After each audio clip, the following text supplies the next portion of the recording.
नमस्कार, मेरा नाम प्रिंस मिश्रा है और आप एक न्यूज़ 24 देख रहे हैं। पूर्व मंत्री बृज बिहारी प्रसाद के मामले में जो है आज सुप्रीम कोर्ट का फैसला आया है, जो कि 5 लोगों में से जो है 3 लोगों को बरी मिला है और 2 लोगों को उम्र कैद की सज़ा। और सबसे बड़ी बात ये हो जा रही है कि मुन्ना शुक्ला का नाम जैसे ही अब चर्चा का विषय और राजनीति जो है जोरों पर हो गई है, क्योंकि उम्र कैद की सज़ा जब से सुप्रीम कोर्ट के द्वारा दी गई है मुन्ना शुक्ला को, ऐसे में राजद की तरफ से कहा जा रहा है कि ये जो जिस तरीके से एनडीए की सरकार कहते हैं कि हम लोग ना तो किसी को फंसाते हैं ना किसी को बचाते हैं। हम लोग सीधी बातचीत करेंगे। हमारे साथ आज़ाद गांधी हैं, जो कि राजद कोटे से एक्स एमएलसी हैं, और इनसे जानने का प्रयास करते हैं कि आखिरकार जो मुन्ना शुक्ला को उम्र कैद की सज़ा दी गई है, आखिरकार जो न्यायालय का जो फैसला है, इन चीज़ों को ये कैसे देख रहे हैं? न्यायालय का जो फैसला आया है, हम लोगों ने अभी पूरा स्टडी नहीं किया कि फैसला क्या कह रहा है। अभी उड़ती खबर है कि उनको आजीवन कारावास दे गया। सर्वोच्च न्यायालय का जो फैसला आजीवन कारावास का है, और भी आगे कई कोर्ट बचे हुए हैं। 7 सदस्यीय बेंच बचा हुआ है। हमारे पास 2 कोर्ट बचा हुआ है।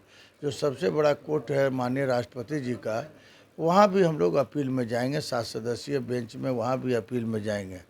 हमको लगता है कि इस फैसले को सुप्रीम कोर्ट को पुनर्विचार करने की आवश्यकता है। जब तक पुनर्विचार नहीं होगा तो समझिए कि एक अच्छे इंसान, एक अच्छे राजनेता जो पार्लियामेंट में चुनाव लड़े, तो देखिएगा जनता कितना उनके साथ था। ये दर्शा रहा है कि लाखों लाख की संख्या में उसे मत प्राप्त हुआ। अगर क्रिमिनल चोर पॉकेट मार रहते तो उनको जो है इस तरह से वोट जनता नहीं देती। और पार्टी ने उनको सम्मान तरीके से टिकट दिया। आरजेडी महागठबंधन के द्वारा टिकट मिला। पूरा आरजेडी परिवार आज हम लोग उनके दुख के साथ हैं। और जहां उनको आवश्यकता राष्ट्रीय जनता दल की पड़ेगी, राष्ट्रीय जनता दल पीछे हटने वाली नहीं है। भले लोग कह दे कि हम न्याय देते हैं, किसी को छोड़ते नहीं हैं, किसी को बकसते नहीं हैं, लेकिन राजद कह रही है ये सर कहने की बातें हैं। राजद कह रही है कि ये तो राजनीतिक द्वेष के कारण इस तरीके का फैसला सुनाया जाता है। देखिए, तो कहीं ना कहीं आप लोगों को भी तो कोर्ट पर, न्यायालय पर भरोसा नहीं होता है। नहीं, ये देखिए, हम ये नहीं कोर्ट का विरोध नहीं कर सकते हैं। माननीय सर्वोच्च न्यायालय सबसे भारत का सर्वोच्च कोर्ट है। पहले स्टडी हम लोग करेंगे किस ग्राउंड पर, जो हाई कोर्ट जिस केस में मुन्ना शुक्ला जी को बरी कर दिया था, फिर उसी केस में माननीय सर्वोच्च न्यायालय ने जो है सज़ा दे दिया। तो इस पर थोड़ा सा जजमेंट को स्टडी हम लोग करेंगे कि अगला पिटिशनर ने क्या फाइल किया सुप्रीम कोर्ट में। जो पिटिशनर थे वो फाइल क्या किए, क्या किस कारण से मुन्ना शुक्ला को आरोपित किया गया, उम्र कैद की सज़ा दी गई।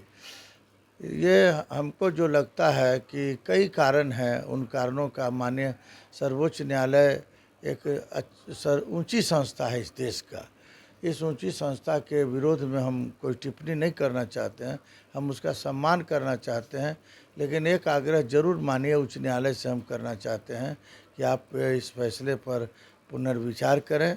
और जो हमारे मुख्य न्यायाधीश हैं सर्वोच्च न्यायालय के, चंद्रचूड़ नायडू साहब, बड़े नेक इंसान हैं। मैं उनसे, आपके चैनल के माध्यम से मैं उनसे अपील करना चाहता हूं, आग्रह करना चाहती है पूरे बिहार के सामाजिक न्याय के धारा के लोग कि आप इस केस में थोड़ा विचार करें। जब हम लोग अपील में जाएंगे आपके पास, तो आप विचार करके आप जो है गंभीरतापूर्वक से स्टडी करके इस पर फैसला देने का सर, हत्या 1998 में हुई, राजद की सरकार थी, मंत्री भी क्या कहते हैं राजद के थे जिनकी हत्या हुई।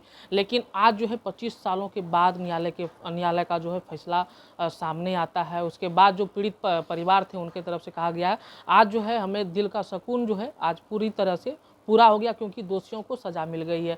इन चीज़ों को लेकर आप क्या सोच रहे हैं, आपकी पार्टी क्या सोच रही है? देखिए, ये जो फैसला जो है जो सुनाया गया है माननीय सर्वोच्च न्यायालय का, अगला को तो ज़रूर खुशी होगा कि उसका पति, उनके पति की हत्या कर दी गई और उस उम्र कैद की सज़ा मिली। तो स्वाभाविक है उनको खुश रहना, और हमको स्वाभाविक है दुख प्रकट करना कि हमारे लोग हैं, हमारे टिकट पर चुनाव लड़ा, हमारे पटना, हाँ, यहाँ पटना जिला के संगठन के प्रभारी हमारे थे मुन्ना शुक्ला जी। ये थे हमारे साथ आज़ाद गांधी, जिनको आप सुन रहे थे कि मुन्ना शुक्ला पे जिस तरीके से न्यायालय का फैसला आया है, उन चीज़ों को आज़ाद गांधी कह रहे हैं कि जो है न्यायालय को जो है पुनर्विचार करना चाहिए। अगर वहाँ पे पुनर्विचार नहीं होता है तो 7 बेंचों का जो ये फैसला होता है, उसके बाद जो अंतिम फैसला राष्ट्रपति का होता है, जिनको अधिकार होता है किसी भी सज़ा से जो है मुक्ति दिला सकते हैं, वो उनका अधिकार है। ऐसे में आप लोगों को क्या लगता है कि जिस तरीके से सुप्रीम कोर्ट का फैसला है मुन्ना शुक्ला को लेकर, इन चीज़ों को लेकर आपके मन में जो प्रतिक्रिया चल रहा है, हमारे कमेंट बॉक्स में जरूर रखिएगा। फिलहाल के लिए धन्यवाद, बने रहिएगा न्यूज़ 24 पर।